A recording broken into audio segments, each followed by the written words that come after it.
Genesis 21:15 and 16. When the water in the skin was gone, she put the child under one of the bushes.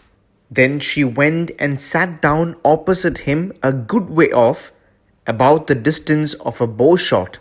For she said, "Let me not look on the death of the child." And as she sat opposite him, she lifted up her voice and wept.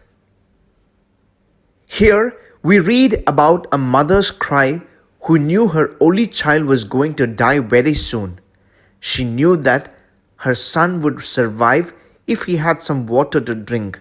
But here we see a mother who was crying out loud because she could not even give that to her son. Perhaps the guilt that she was the reason for her son's condition would also have troubled her. Through a simple and minute solution, certain problems can be resolved easily. However, at times, circumstances may arise where we become helpless.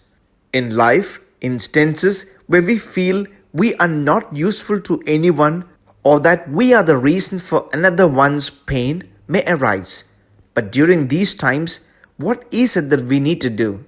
Here, Hagar moves away and shouts, not because she feels crying will help in any way, rather that there was nothing else she could do other than a helpless shout. Even though there was no one present to hear their cry or help them out, God came down to help them. The moment when we feel everything is over and doubt how God's promises would be fulfilled, the God who promised intervened.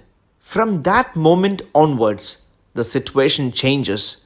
Her eyes were able to see a well of water.